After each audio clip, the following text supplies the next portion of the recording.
Boa noite, irmãos. Paz do Senhor. Uma alegria muito grande estarmos aqui, neste dia, para estarmos compartilhando algo da parte do Senhor para as nossas vidas e para as nossas famílias. Para quem não me conhece, eu sou a pastora Adriana, sou casada com o pastor Osvaldo, nós somos pais de Júlia e Melina e nós somos fundadores do Ministério Família Saudável, um ministério que tem a visão de trabalhar com famílias, com casais, com pais e filhos, com namorados e noivos, enfim. É um ministério itinerante e nós atendemos então aos convites da igreja e ali compartilhamos algo do Senhor para aquelas vidas, para aquelas famílias, enfim. Entendendo assim que Deus tem um desejo de tratar das nossas famílias, das nossas vidas. Então nós estamos aqui hoje com esse propósito também, de trazer algo de Deus para o funcionamento da sua casa.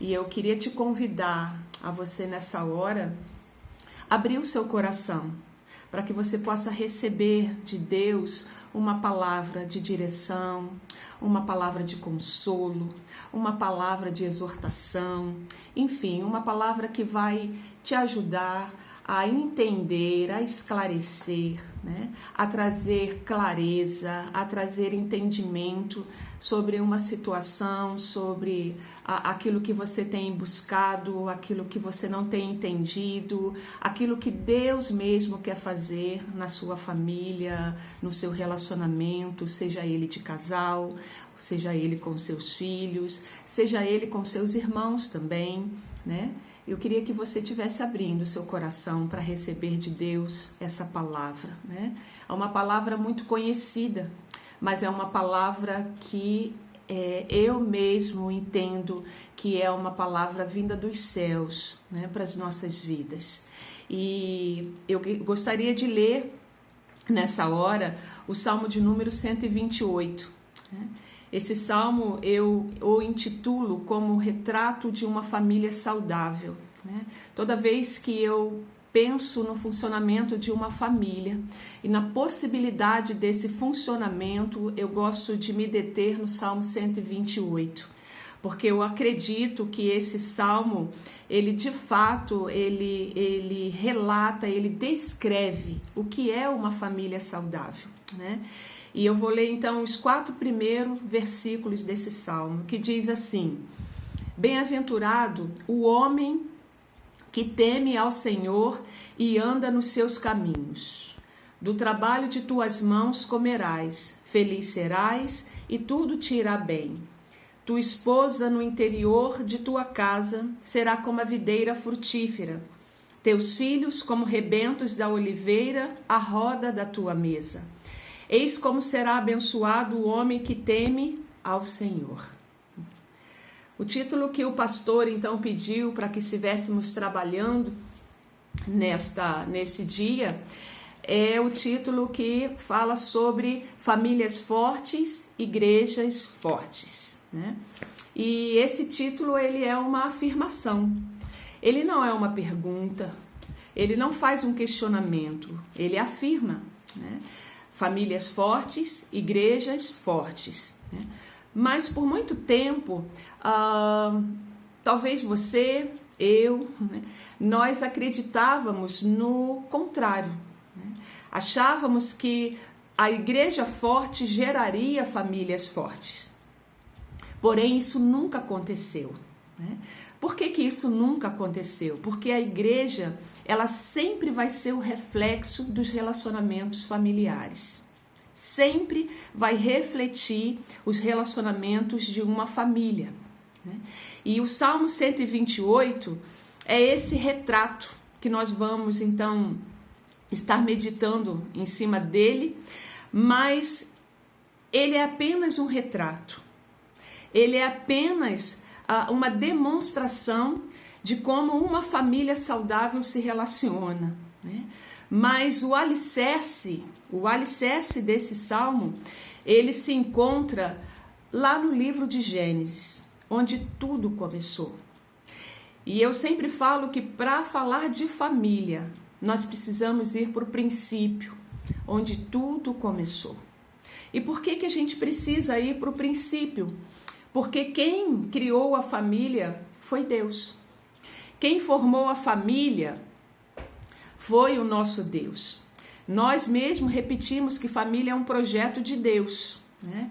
E no livro de Gênesis, se você quiser, você pode abrir a sua Bíblia, né, e se dirigir para lá.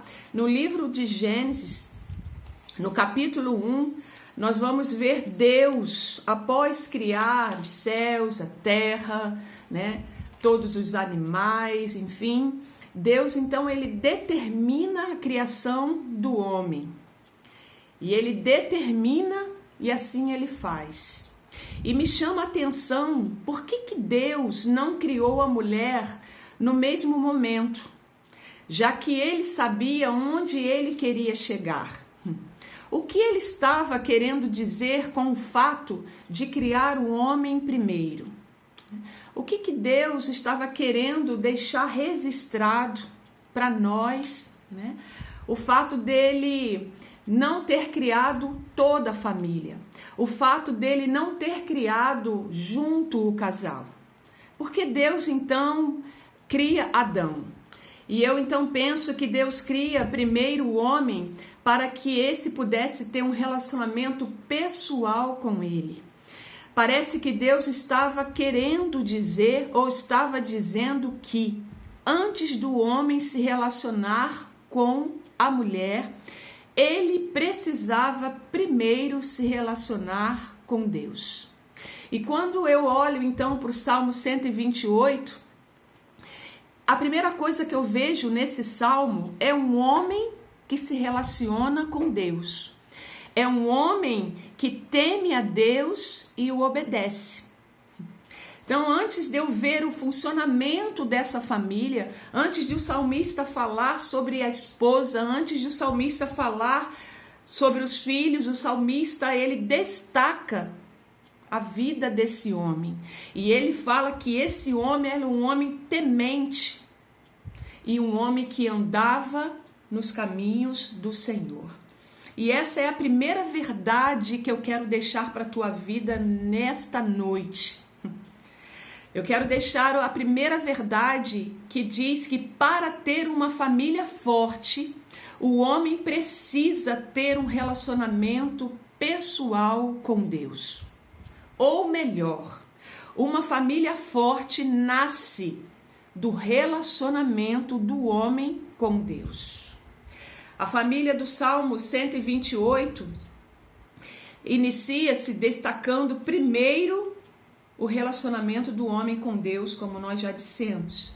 E ter um relacionamento com Deus vai muito além de cultivar uma vida religiosa. Vai muito além de exercer um cargo, um ministério na igreja. Relacionamento com Deus sempre vai apontar para um conhecimento e uma intimidade com Ele. Uma vida de temor e de obediência. Por isso Deus não criou Eva junto com Adão. As minhas pregações eu já falei isso, né? Que isso me chama muita atenção. Deus estava com a mão no barro, né? Ele poderia ter criado o primeiro casal, mas não. Deus sabia que para esse homem poder cuidar dessa mulher e dessa família, esse homem precisava primeiro estar cheio de Deus, conhecê-lo, obedecê-lo, aprender quem é Deus na sua vida. E não é diferente conosco. Às vezes nós queremos cuidar das nossas famílias, mas a nossa vida com Deus está em débito. Nosso relacionamento com Deus está frágil. Nós queremos melhorar no nosso casamento, nós queremos melhorar no nosso relacionamento com os nossos filhos, mas nós não nos preocupamos com o nosso relacionamento com Deus. O que acontece? Quando eu não me relaciono com esse Deus, eu vou ter dificuldade de obedecer aquilo que Ele pede para me fazer. Quando eu não me relaciono com esse Deus, eu vou ter dificuldade de entender a palavra dele para a minha vida familiar, para o papel que eu exerço dentro da minha casa. Então, isso que Deus estava tentando mostrar ali no Éden. Antes do homem ter uma família, antes do homem pensar em ter uma família, antes do homem querer cuidar da sua família, ele precisa primeiro cuidar da sua vida com Deus. E eu queria então deixar com você, né, essa reflexão sobre o seu relacionamento com Deus. Queria que você avaliasse de fato como anda o seu relacionamento com Deus. Como tem andado o seu relacionamento com Deus? Que nota você daria para esse seu relacionamento? Segunda verdade que eu vejo, então, tanto no Salmo 128, quanto em Gênesis, também no capítulo 1 e no capítulo 2, é que para ter uma família forte, né, eu vou precisar ter um casamento forte. Para ter uma família forte, eu preciso ter um casamento forte. Uma coisa não funciona sem a outra, e uma coisa depende totalmente da outra. Uma família forte sempre vai apontar para um casamento ou para um casal que funcione. Foi Deus quem afirmou, ou melhor, foi Deus que ordenou, após criar o primeiro casal, lá em Gênesis 2, no versículo 24, que por isso deixará o homem ao seu pai e à sua mãe, e se unirá à sua esposa, e se tornarão os dois uma só carne. Deus então inicia ali a construção de uma família, após formar Eva. Deus então deixa e determina e coloca essa ordem, né, necessária para que essa família funcione, né? Um casal sendo construído, um casal iniciando a sua construção ali, logo assim que se dá o primeiro casamento. Agora, na vida do casal, é o casamento que tem o lugar da preferência de ambos. Após o casal, então, ali dentro da sua casa, dentro do seu funcionamento familiar, ele precisa entender que o seu casamento tem um lugar de preferência dentro desta família. Agora, marido e mulher precisam deixar a casa para que possam formar o seu casamento. No casamento precisa existir o espaço para o diálogo, para a parceria, para o cuidado do outro, para um espaço para o perdão, um espaço para a administração e cuidado da casa, um espaço para a divisão das tarefas do cuidado dos filhos, enfim, casamento, né? Um casamento saudável, ele vai ser um fator determinante para que uma família seja forte. E eu queria que você avaliasse o seu casamento. Eu queria que você, marido, você, esposa, olhasse agora para o seu casamento. Você que tem ele. Porque eu entendo também que tem algumas famílias que já passaram por algumas dificuldades. E os casamentos, então, eles não conseguiram sobreviver àquelas dificuldades. Eu também sei que essa família, ela ainda funciona, mas ela não tem mais o casamento, né? Mas essa palavra agora, essa verdade agora é para as famílias que têm o seu casamento ainda em funcionamento. E eu queria que você olhasse para eles, porque casamento é uma ordenança de Deus. Como família é um projeto de Deus. Família é algo que nasceu do coração de Deus. E eu gosto de falar que não foi nenhuma ciência que formou a família.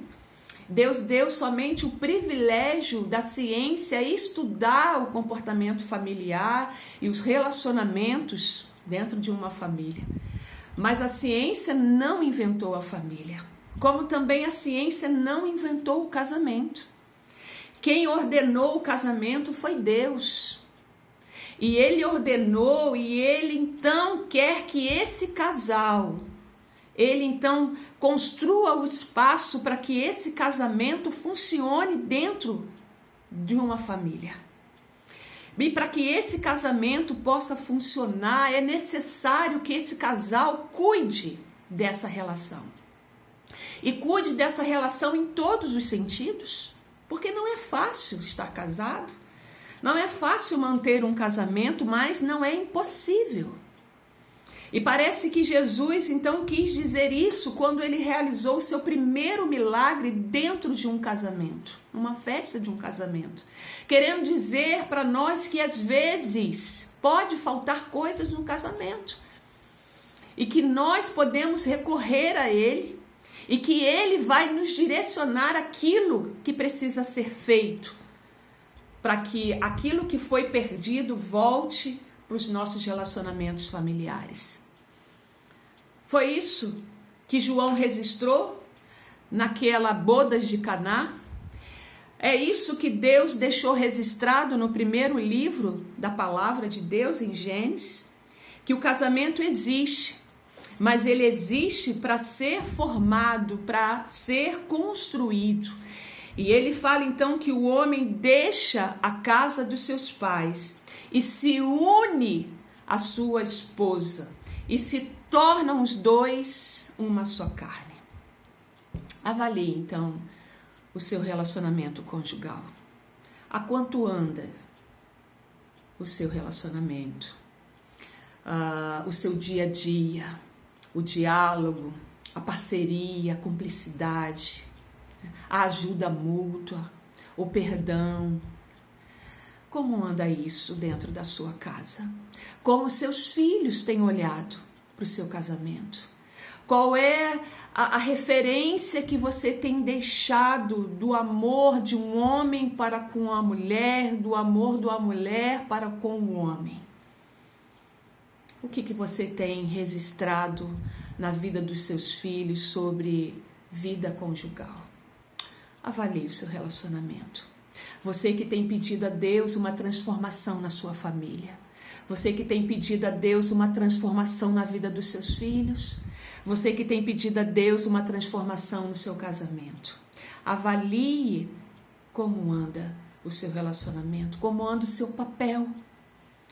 O papel que você tem desempenhado dentro desse relacionamento conjugal. E a terceira e última verdade que eu queria deixar então para a tua vida, ela também se encontra no Salmo 128, que fala que uma família forte sempre vai apontar para pais que se relacionam de forma saudável com seus filhos. Uma família forte sempre vai apontar para pais que se relacionam de forma saudável com seus filhos. E no Salmo 123, no versículo 3, está escrito assim: seus filhos, como rebentos da oliveira, à roda da sua mesa. No projeto de Deus, os pais precisam funcionar como os pais. Precisam ser próximos dos seus filhos, precisam conhecer seus filhos, precisam gastar tempo com eles, precisam participar da sua vida acadêmica, escolar, enfim, precisam se alegrar com suas conquistas, mas também precisam estar com eles quando eles erram. Não só no fator correção, mas muito mais no fator do apoio, da ajuda, né? Enfim, filhos como rebentos da oliveira, filhos que são chamados a uma continuidade dos valores dessa família, filhos que são a garantia da continuidade dessa família nas suas gerações. E filhos que estão ao redor da mesa. salmista fala que esses filhos são próximos. O salmista, ele deixa registrado que esses filhos estão ao redor da mesa. E isso me chama a atenção. Engraçado que isso não é uma responsabilidade só dos filhos, como também não é uma responsabilidade só da esposa. Isso é um reflexo, isso é algo que é refletido a partir de um detalhe que faz toda a diferença na vida dessa família. O salmista, então, ele afirma que o homem que teme ao Senhor, ele anda nos seus caminhos, esse homem é feliz. E ele diz que esse homem tem uma esposa. E ele começa a falar para nós que esse casamento funciona. Porque essa esposa, ela é uma esposa, ela é frutífera, ela é frondosa. Ela está no interior da casa e a gente, quando olha para esse salmo, a gente pode imaginar que essa esposa estava feliz, ela estava funcionando, ela estava ali de bem com a vida, muito bem resolvida. Mas não porque ela é esposa, isso não vinha somente dela, era porque o homem que teme ao Senhor, ele gera uma esposa também, temente ao Senhor, uma esposa também, que sabe qual o lugar que ocupa nessa casa, nessa família. E não para por aí, porque esse homem que teme ao Senhor também vai ter filhos, vai refletir nos seus filhos. E o que o salmista fala é que esses filhos serão a continuidade dessa história. E esses filhos estão próximos, são filhos que têm um prazer de estar ao redor da mesa dos seus pais, ouvindo, aprendendo, compartilhando. Pais que precisam ser pais. Pais que precisam respeitar seus filhos e não irá-los, como diz Efésios. Pais que precisam funcionar como pais, que precisam conhecer seus filhos, que precisam cuidar da vida dos seus filhos, não só puni-los, não só ter uma educação, às vezes, tão repressiva que impede com que os filhos cresçam, demonstra para que veio nessa vida. Mas pais que cresçam junto com seus filhos, que acompanhem cada passo de crescimento, que respeitem as escolhas, que entendam que esses filhos vieram para cumprir um propósito de Deus aqui nessa terra. E é interessante que quando eu olho para esse texto, eu também vejo Salomão em Provérbios, no capítulo 14 de Provérbios, versículo 26, dizendo assim: no temor do Senhor tem um homem forte amparo, e isso é refúgio para os seus filhos. Olha, no temor do Senhor tem um homem forte amparo. Como homem, ele tem proteção quando ele teme ao Senhor. E isso, Salomão vai dizer, isso vai refletir na vida dos seus filhos. Como é importante nosso relacionamento com Deus. Como é fator determinante para que nossas famílias sejam fortes, o nosso relacionamento com Deus. Quem somos como marido, como esposa, como pais e como filhos, está intimamente relacionada com quem somos em Deus. Ao criar a família, Deus criou o lugar da adoração. E quando eu exerço o meu papel dentro desta família, quando eu busco ao Senhor de todo o meu coração, quando de fato eu vivo essa palavra no meu coração, como Ele mesmo nos ensinou ali em Deuteronômio 6, no versículo 6, que antes de eu querer ser pai e enfiar a palavra de Deus na vida dos meus filhos, eu precisava primeiro ter essa palavra na minha vida. Deus, antes de falar Com a família, Deus fala com o homem. Deus, antes de falar com o marido, Deus fala com o homem. Deus, antes de falar com a esposa, Deus fala com a mulher. Deus, antes de falar com os pais, Deus fala com o homem. Quem eu vou ser está intimamente relacionado com aquilo que sou em Deus. E Deus, então, nas nossas famílias, cria esse lugar da adoração. E quando eu exerço o meu papel dentro da minha família, como esposa, como mãe, eu estou adorando a Deus.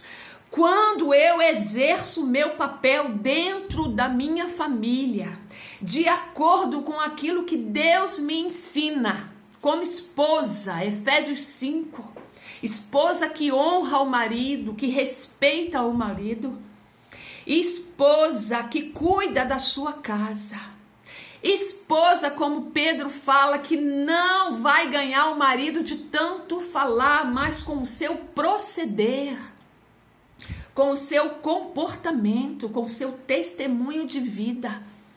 Quando eu me direciono para a palavra de Deus e obedeço, e entendo que é isso que Deus pede para que eu faça dentro da minha casa.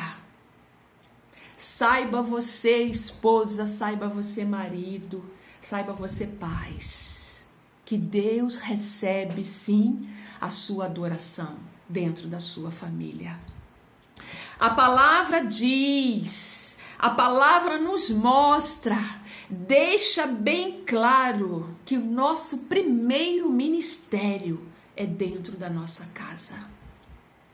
Deus, ao criar o homem, a criar a primeira família, Deus recebia dessa família adoração. Deus recebia dessa família oferta. Ali existiu a primeira igreja. Não necessariamente um templo, igreja, pessoas, onde Deus ia todo entardecer, conversar com eles, cuidar deles, alimentá-los espiritualmente. E aquela família então honrava ao Senhor ali naquele jardim, simplesmente por ser família. Não tinha ali um belo templo, ali não havia belas cadeiras, ar-condicionado, ali não tinha uma boa internet, muito menos um bom som. Não. Apenas uma família, onde a Bíblia fala que todo entardecer, Deus descia para se apresentar a eles. Família, nosso primeiro ministério. Nosso primeiro ministério é dentro da nossa casa. Queridos, pode ser que você não tenha mais nenhum ministério. Pode ser que o seu único ministério seja cuidar do seu marido, cuidar dos seus filhos, cuidar da sua esposa, cuidar dos seus filhos. Pode ser que Deus não te dê mais nenhuma função, mas saiba você que você está num dos ministérios mais honrados na face da terra. Saiba você que você vai viver maiores lutas por conta desse ministério. Satanás, ele não quer acabar com as igrejas. Satanás quer acabar com as famílias. Satanás quer acabar com os relacionamentos entre marido e esposa. Satanás, ele quer acabar com os relacionamentos entre pais e filhos. Satanás, ele quer acabar com os relacionamentos entre irmãos. E você precisa se atentar quanto a isso. Ele não destruiu a criação. Ele não manchou a grama que era verde. Ele não poluiu os rios nem os mares que Deus havia feito. Ele não foi mexer com os animais. Satanás mexeu com aquilo que é a menina dos olhos de Deus, com a igreja, com a família.